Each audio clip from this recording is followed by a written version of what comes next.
We've all had instances where anxiety or depression stopped us from doing things, right? Maybe a new hobby you wanted to try, or talking to a new person. Depending on the person, even trying a new food instead of your usual comfort food at a restaurant can be intimidating. And I definitely relate to that last one. I have a bad habit of anytime I go anywhere to eat, I get the same thing every time, because if I try something new, well, what if I'm going to end up not liking it as much as I like my usual thing, so I just order the same thing. But honestly, I relate to all of those and even more, and honestly, that's what we're talking about today. First though, let's talk about the art. The art in the background of this video is one of the stickers from my December Patreon sticker and mail club. I really like how this one looks. I think it's so cute, and I really love this one in particular. Hawthorne is one of my favorites of my modern era Trace characters, and I had a lot of fun with the glow effect from the light bulb. If you want to get this sticker, the other two, and even the print, my Patreon link is below in the description, and it's only available this month. So if you want to get it, make sure you don't miss out on it, okay? Now, back to the video. Like I said, negative emotions holding me back is an issue I've struggled with a lot throughout my life. While most of this is going to focus around things with art, I want to give at least one other example too, largely to give full context, and the fact that this can be greatly impactful for someone. For context, this is something that I have struggled with more than I can really convey. For more context, I have an anxiety disorder and depression that went undiagnosed until I was around halfway through my 20s.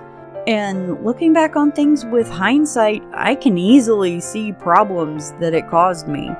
A great example, I'd be terrified to ask someone a question, like if my friends could come over, or if I needed something. There was no trauma to it, none that I can recall at all.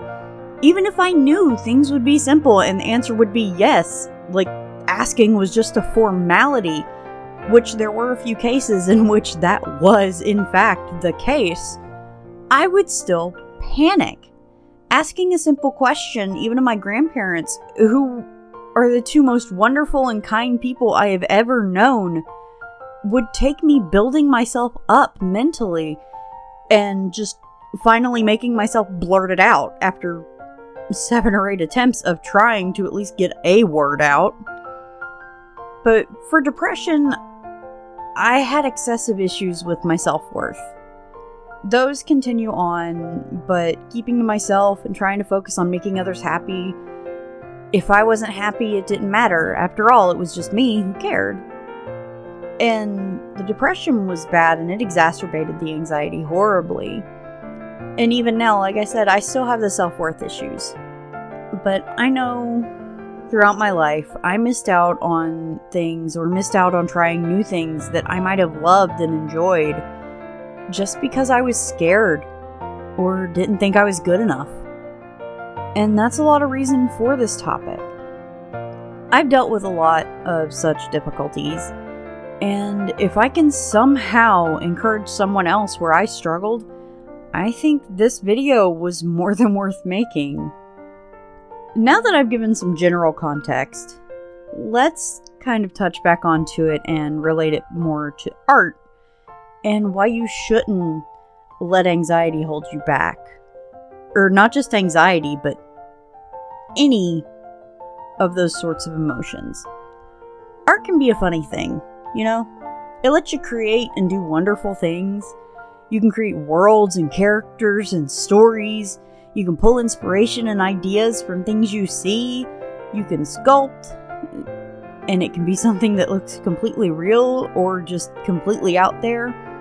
You can turn a few components into something new. Heck, you can strategically tangle yarn with specific stitches and tools until you create something that could be extremely meaningful to someone if given as a gift. Side note on that last one, I really like to make baby blankets for people when someone that I know might, be ready to have a kid. But at the same time, wow, there are some elements in which negative feelings can crop up, especially in art. And anxiety is a funny thing too, honestly. Sometimes, depending on what it is, you get those nervous, unsettling feelings for a reason. Sometimes the sensation saves you from things. That gut feeling can stop you from making a decision you'll regret, or it can stop you from doing something that could be dangerous. There was a time where that same gut feeling saved my partner and I from ending up in a really bad housing situation. Anxiety can be useful. On the other hand, anxiety doesn't only react to really and truly bad situations. The nervousness of messing up a new piece, with depression or other negative feelings berating you and beating you down if you mess up even with something small. The hesitance to use newer and nicer supplies for fear of wasting them. The fear of a new medium. After all, what if you're no good with it? Things that hold back instead of help. It's hard, but resisting those feelings, the unease that keeps you from growing, is just as important as it is difficult. That's why you can't let them hold you back. Those feelings for years stopped me from trying for the Artist Alley for a convention in my home state. I assumed I'd never be good enough to get in. I was too nervous about rejection, so I just didn't apply. Because if I don't apply, I can't be turned down. I can't be told I'm not good enough. I can't somehow miraculously end up going and then ending up selling nothing. But when I finally did apply, do you know what happened? I got in. Because of circumstances at the time, I wasn't able to attend. Money made it near impossible, so I ultimately had to withdraw. And that was something that was unforeseen.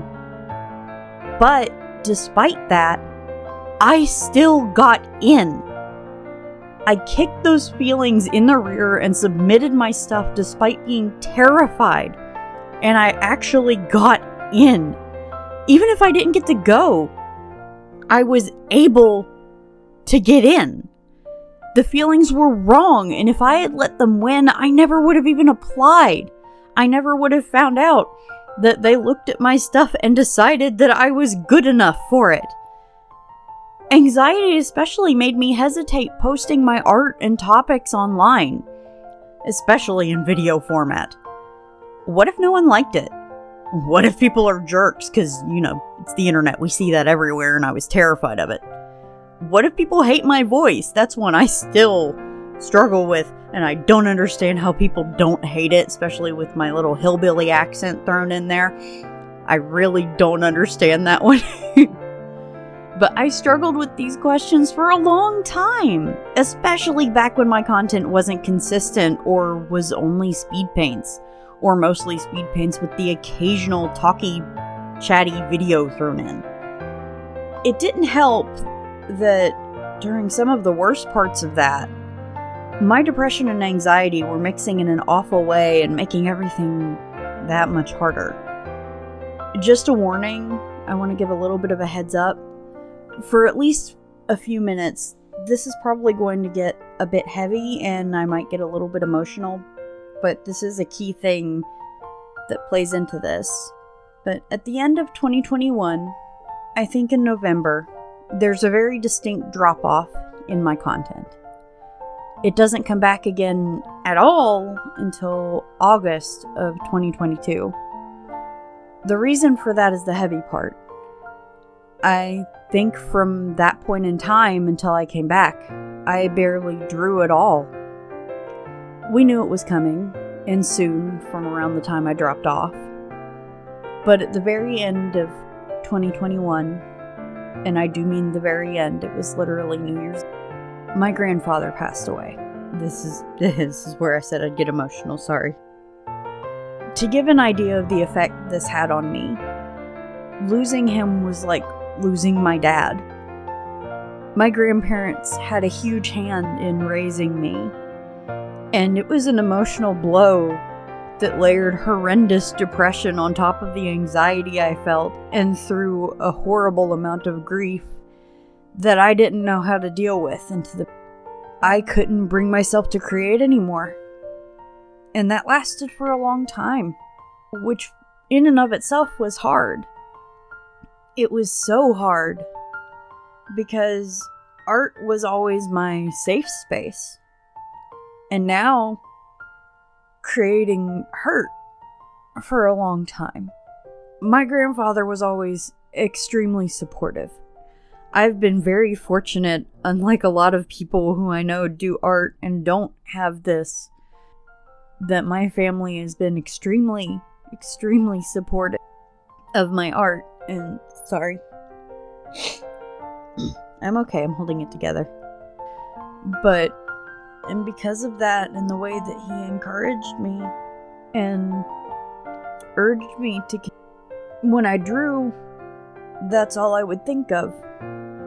For a long time after he did pass, I think the only thing I really created was a painting, first real finished painting to put in his casket with him, because I wanted him to have my,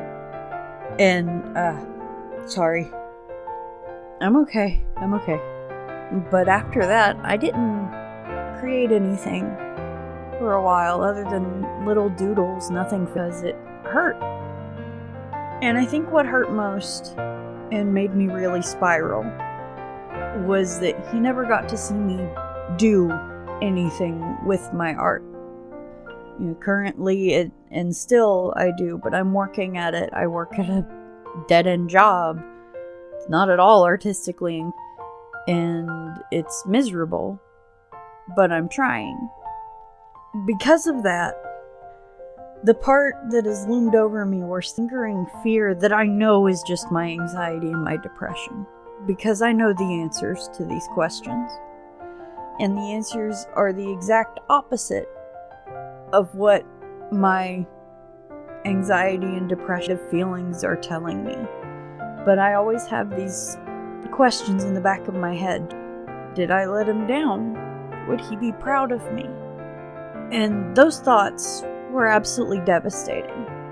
The grief and the depression and the anxiety mixing together dragged me down into this horrible, terrible spiral.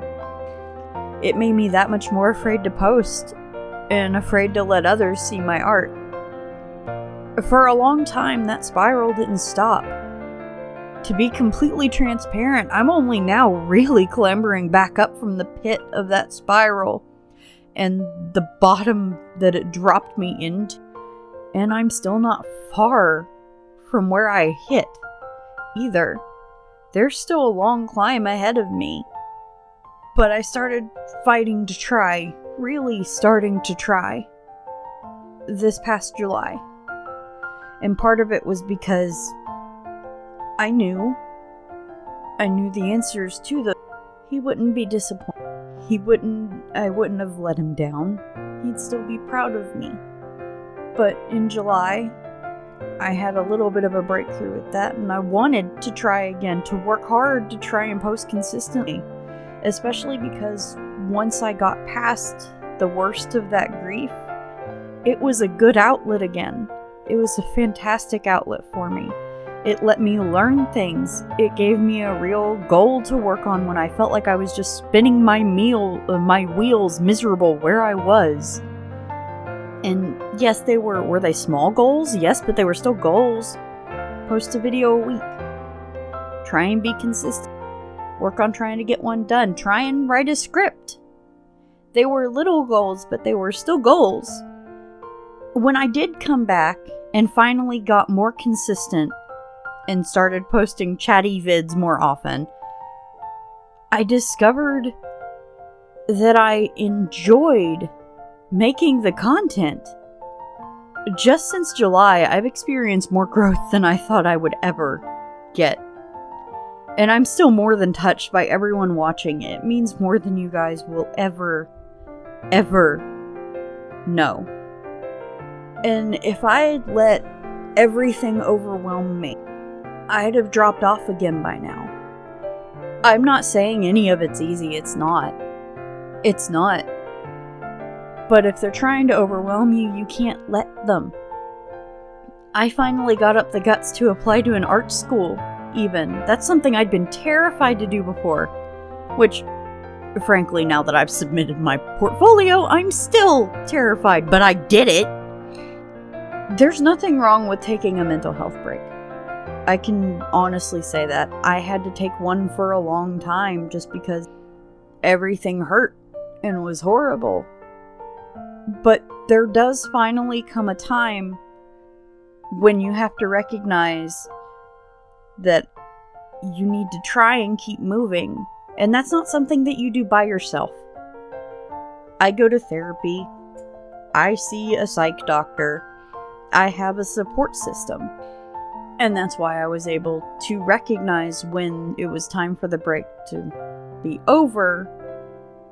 Because if I let it continue, it wouldn't be a break. It would be essentially letting it steer my whole life.